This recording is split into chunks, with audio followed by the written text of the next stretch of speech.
Very good morning to one and all. Once again, I welcome you as I am a social science educator and my name is KB Singh.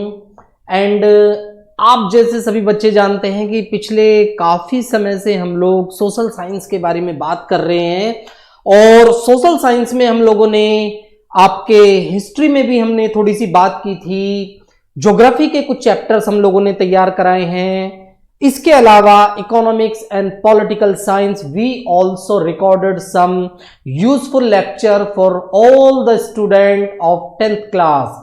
10th class के सभी बच्चों के लिए हम लोग आपके सामने एक सीरीज लेकर आए हैं जिसका नाम है social science series and I am the social science educator and my name is KB Singh. Today we are going to start a very I can say the typical in the terminology of the student। अगर बच्चों की दृष्टि से हम लोग देखें तो history की अगर हम बात करें तो हिस्ट्री एक ऐसा सब्जेक्ट है जिसको बच्चे कहते हैं कि हम लोग बोर हो जाते हैं और हम लोगों को मजा नहीं आता। And the some of the student just try to learn the question answer only at the time of the examination. केवल एग्जाम से पहले ही वो कुछ याद करने की कोशिश करते हैं। Believe me, being a social science educator and with 20-year experience, I will provide you a complete lecture of the chapter Nationalism in India and we will try to just explain in a very easy way। इस तरीके से आप लोगों को हम chapter explain करने की कोशिश करेंगे ताकि आपको इसमें कुछ दिक्कतों का सामना करना ना पड़े। जब हम लोग बच्चों इतिहास की बात करते हैं तो आपने देखा होगा कि इतिहास में कुछ स्टोरीज होती हैं, कुछ डेट्स होती हैं, कुछ इंपॉर्टेंट फैक्ट्स होते हैं और एक तरीके से पहले वाली घटना कई बार दूसरी वाली घटना से कनेक्ट नहीं होती है। इस तरीके की कुछ समस्याएं, कुछ जर्नल क्वेश्चंस बच्चों की साइड से हमसे पूछे जाते हैं, वही मैं आप लोगों के सामने डिस्कस कर रहा हूं। इनको हम किस तरीके से ओवरकम कर सकते हैं, कैसे हम अपने इतिहास को, कैसे हम अपनी हिस्ट्री को इजी बना सकते हैं, उसी दृष्टिकोण के साथ मैं आपके सामने उपस्थित हूं सोशल साइंस के हिस्ट्री सेगमेंट के नेशनलिज्म इन इंडिया चैप्टर को लेकर के। अगर हम लोग इस चैप्टर की बात करें, इसको हम लोग कहते हैं भारत में राष्ट्रवाद का उदय, या जिसको हम कहते हैं rise of nationalism in India.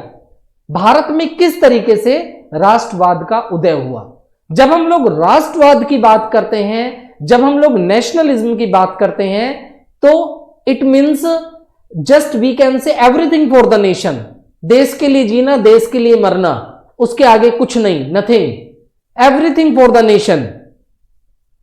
तो ये सारी फीलिंग कैसे जागृत हुई, इसका क्या इंपैक्ट रहा, उस चीज को समझने के लिए हम ये चैप्टर्स आज आपके सामने लेकर आए हैं। इसको जानने के लिए, इसको समझने के लिए कुछ ऐसे कॉन्सेप्ट हैं जो हम आपको 1 to 1 इसमें बताने वाले हैं, जिसका नाम है नेशनलिज्म इन इंडिया। इसको समझने के लिए I would like to discuss the previous history of this chapter.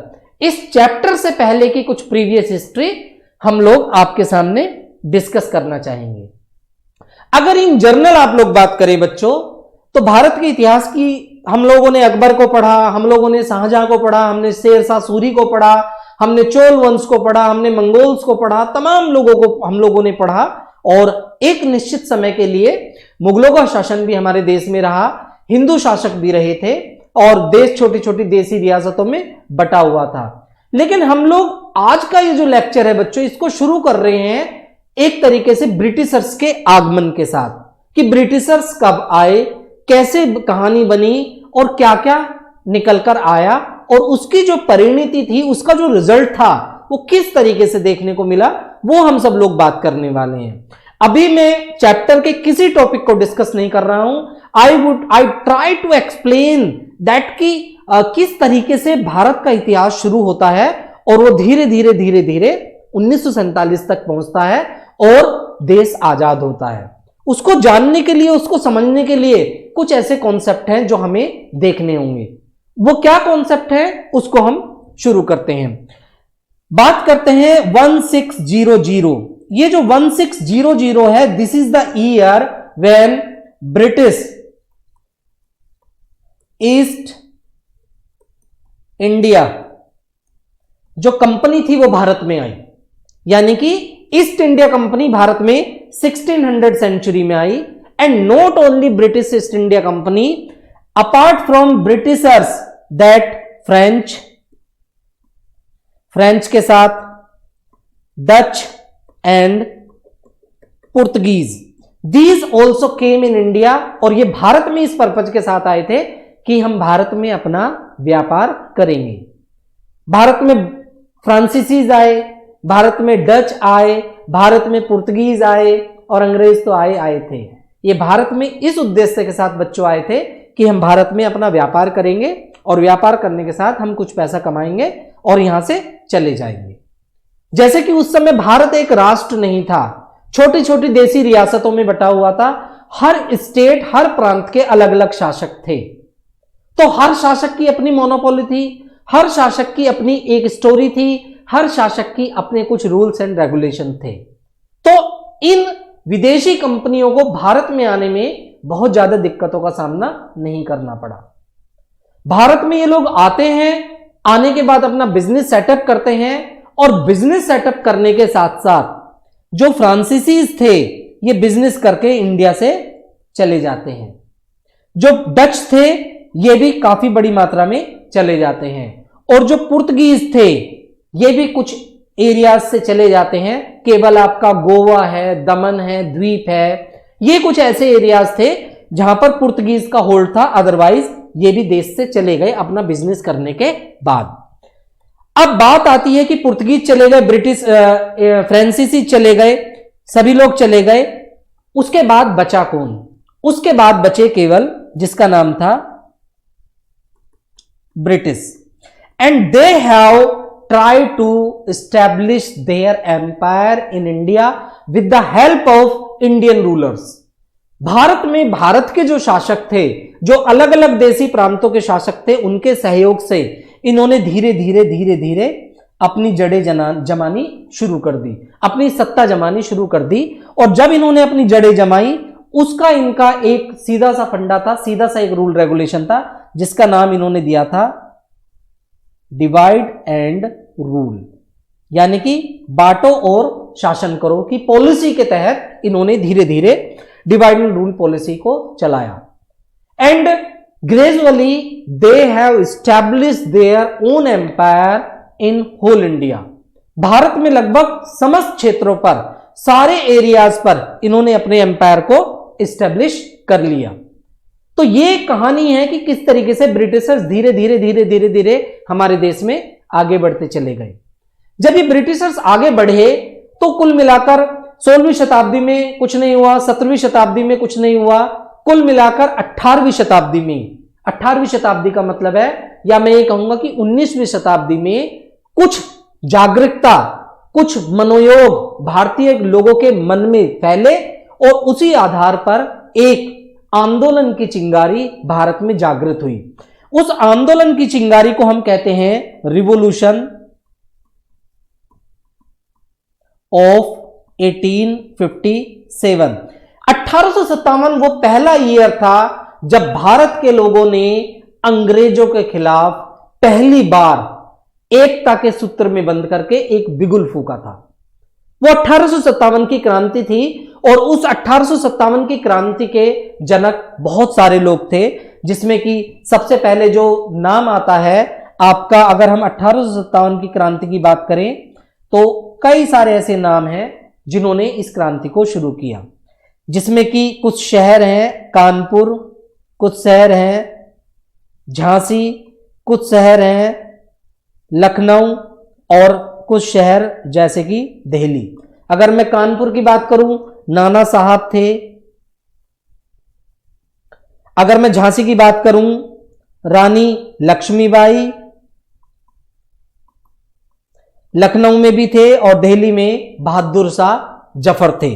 और इसका जो सबसे ज्यादा इतिहास में वर्णन है, जिसको कि इसको जो शुरू करने का जो क्रेडिट है वो जाता है मिस्टर मंगल पांडे।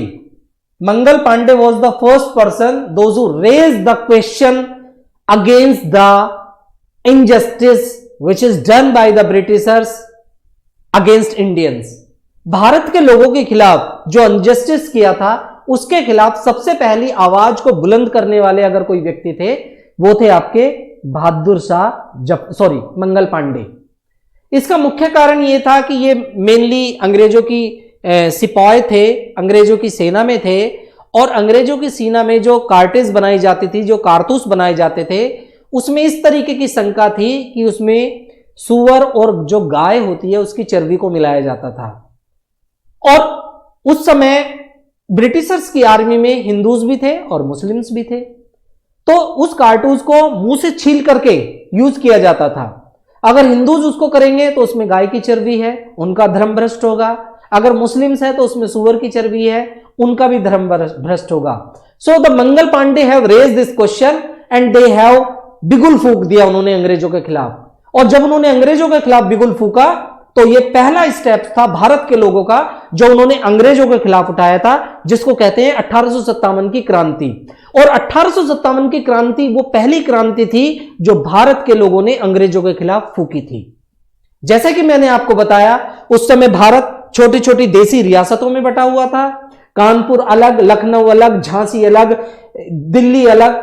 हर स्टेट के राजा ने अंग्रेजों के खिलाफ, उनके इस कृत्य के खिलाफ अपनी आवाज को बुलंद किया।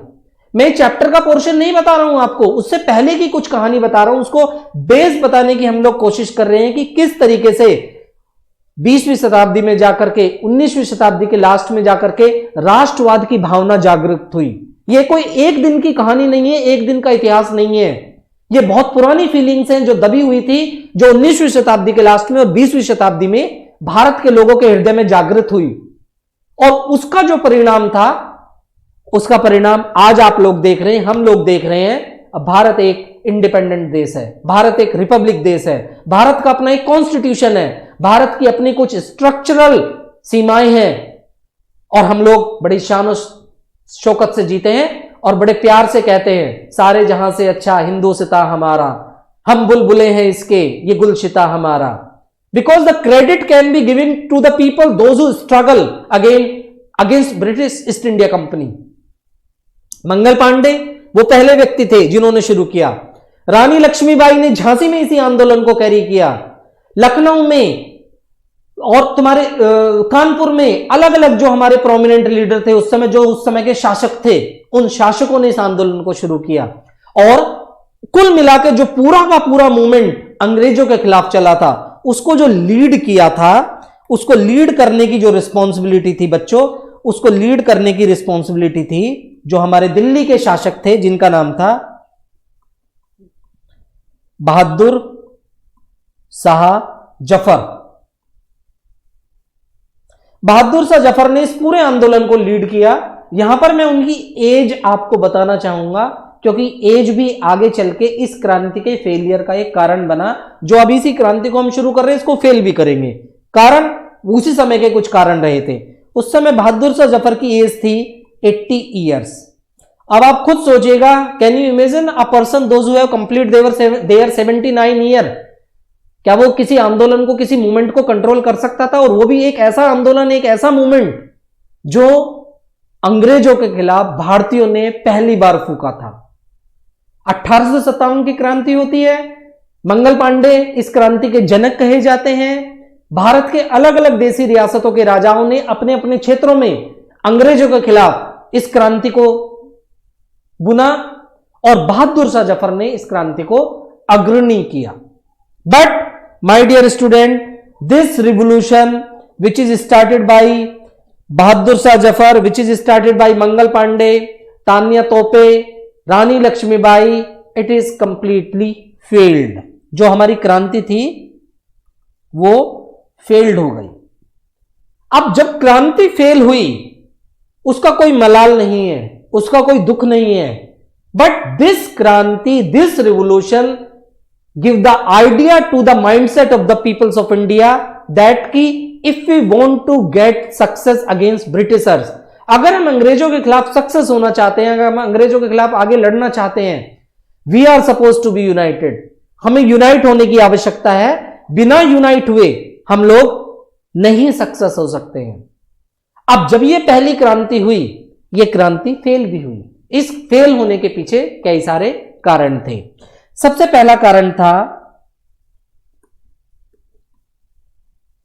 Advance technology of Britishers. जो ब्रिटिशर्स थे उनके पास एडवांस टेक्नोलॉजी थी और भारतीयों के पास क्या थे? तीर कमान, भाला, तलवारें, वो सारी चीजें थी। और ब्रिटिशर्स के पास तोप थी, बंदूकें थी। कुल मिलाकर यह हुआ, due to the sophisticated technology, due to the advance technology, the rulers of Indian side can not beat. वो सामना नहीं कर सके, उसको फेस नहीं कर सके। This was the first reason. Second reason, as I told you the technology, what is happening in Kanpur? I am not aware. I am sitting in Delhi. What is happening in Lucknow? Rani Lakshmibai is not aware. What the Rani Lakshmibai is doing? Bahadur Shah Zafar not aware. So there is a lack of communication. Lack of communication was the second factor that became the causes of the failure of this revolution. इस क्रांति के fail होने का दूसरा कारण यह बना कि किसी भी तरीके का कम्युनिकेशन नहीं था। द थर्ड, दैट कोई भी शासक एक दूसरे शासक की सलाह मानने को तैयार नहीं था। मैं उससे बड़ा, मैं उससे बड़ा, अच्छा रानी लक्ष्मीबाई ने ऐसे कह दिया, मैं क्यों उसको मानूं? This was the factor, lack of unity. Lack of unity was the another factor, जिसकी वजह से हमारी जो ये रिवोल्यूशन थी ये सक्सेस नहीं हो पाई। And the fourth, can you imagine a person those who have complete their 79 year age, एक 80 साल का बूढ़ा व्यक्ति, आप कल्पना नहीं कर सकते कि कैसे उस पूरे आंदोलन को कंट्रोल करे। So these were the factor of the failure of the first revolution. Bharat की क्रांति की जो प्रथम क्रांति थी, जो पहला रिवोल्यूशन थे, उसके फेल होने का मुख्य कारण यही था कि एडवांस टेक्नोलॉजी थी ब्रिटिशर्स के पास, उसके अलावा हम लोगों के बीच में कोई कम्युनिकेशन नहीं था, इसके अलावा हम लोगों के बीच में किसी भी तरीके की यूनिटी नहीं थी, और यूनिटी होने के साथ साथ हम लोगों के पास एक ऐसा शासक था, हमारा राजा ऐसा था जो लीड कर रहा था उस आंदोलन को, जिसकी उम्र 80 बरस थी। और एक 80 बरस का एक बूढ़ा व्यक्ति स्टेप डिसीजन नहीं ले सकता। कुल मिलाकर यह हुआ, यह क्रांति पूरी की पूरी हमारी फेल हो गई, और इसका जिक्र भारत के इतिहास में अलग अलग पन्नों पर आपको देखने को मिल जाएगा। दूसरी अगर हम दूसरी बात करें, कुछ और ऐसी चीजें थी जो और फैक्टर बने। अब बात यह होती है कि अगर हम बात करते हैं जर्नल वे में, तो जर्नल वे में हम लोग बात करते हैं कि जो हमारी क्रांति फेल हुई उसका रिजल्ट क्या रहा, उसका बेनिफिट क्या रहा। देखिएगा, क्रांति तो फेल हुई, बट दिस फेल्ड क्रांति give the message to the peoples of India, until you will not unite you can't fought against Britishers. आप ब्रिटिशर्स के खिलाफ फाइट नहीं कर सकते हैं, अंग्रेजों के खिलाफ आप नहीं लड़ सकते हैं। You are being suppose to unite, आपको सपोज यूनाइट होने की आवश्यकता है, और आपको एक दल बनाने की आवश्यकता, आपको एक पार्टी बनाने की आवश्यकता है। इस तरीके का विचार भारतीयों के मन में आया, और जब भारतीयों के मन में इस तरीके का विचार आया कि अंग्रेजों के खिलाफ लड़ने के लिए हमें एक पॉलिटिकल पार्टी की आवश्यकता है, तो उस पॉलिटिकल पार्टी के सपने को पूरा करने का जो पहला कदम उठाया सर ह्यूम, एक व्यक्ति थे सर जो Hume, those who have take the forward step to formation of the first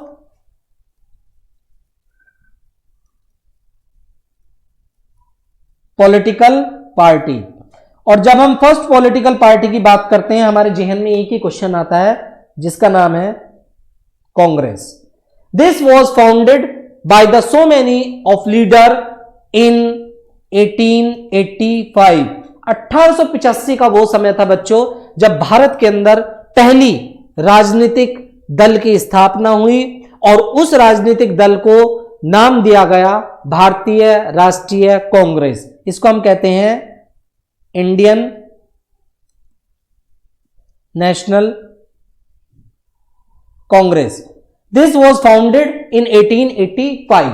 1885 में सबसे पहली हमारी पार्टी बनी, और इस 1885 में पार्टी बनने के बाद, 1885 में पार्टी बनने के बाद, that they have just come under one roof, they have just come under one ideology, they have framed their rules and regulation, and they have designed the road map to fight against the Britishers. अंग्रेजों के खिलाफ किस तरीके से लड़ा जा सकता है उसका एक road map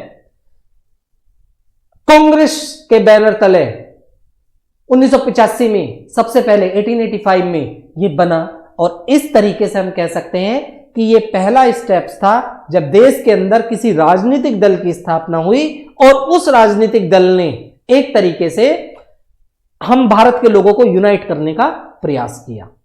so after making the first political party of India, this political party just create the political consistence among the peoples of India.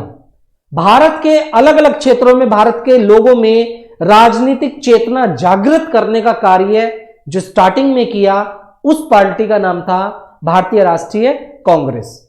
और इसी भारतीय राष्ट्रीय कांग्रेस के प्रयासों के द्वारा और इसके अलावा कुछ और अन्य फैक्टर्स भी थे जिन्होंने देश के अंदर राष्ट्रवाद की भूमिका, राष्ट्रवाद की जो जड़ें थी उसको जमाने में मुख्य तौर पर प्रयास किया। और ये जो मुख्य तौर पर जड़ें जमी, इसको तमाम भारतीय राष्ट्रीय कांग्रेस के नेताओं ने इसको सींचा। और इसमें जो सबसे बड़ा योगदान था उनका, जिस व्यक्ति का योगदान था उनका नाम था एम.के. गांधी। एम.के. गांधी को बहुत सारे लोग क्रिटिसाइज करते हैं, वो एक्चुअली गांधी को समझ ही नहीं पाए हैं। मैं ऐसे लोगों को, माफ करना मुझे, मैं ऐसे लोगों को बहुत ज्यादा तवज्जो नहीं देता हूं। अगर आपको गांधी को समझना है तो उसको पढ़ना बहुत जरूरी है।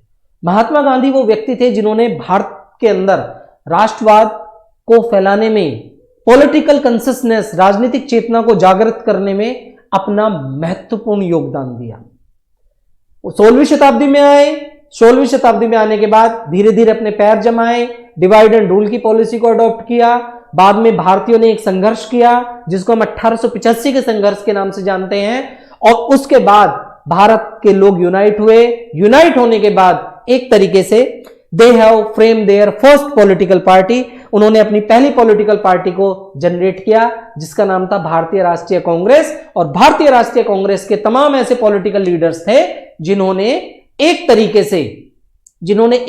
से अपने देश में अंग्रेजों के खिलाफ एक माहौल, एक स्ट्रक्चर बनाने का प्रयास किया। और उसी का रिजल्ट था कि भारत में राष्ट्रवाद का धीरे धीरे उदय होना शुरू हुआ।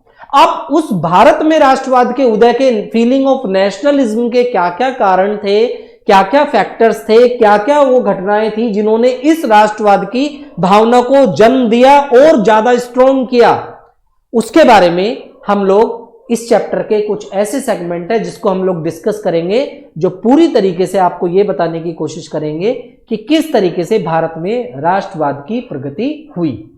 तो my dear student, this is the story before this chapter and these were the some important segment which we have discuss, जिसको हमने डिस्कस किया।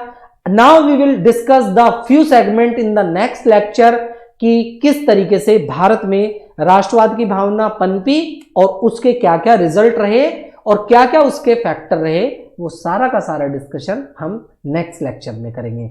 सो ऑल द बेस्ट बच्चों। थोड़ा सा हम इस चैप्टर के अब नेक्स्ट चैप्टर को शुरू करेंगे। Thank you.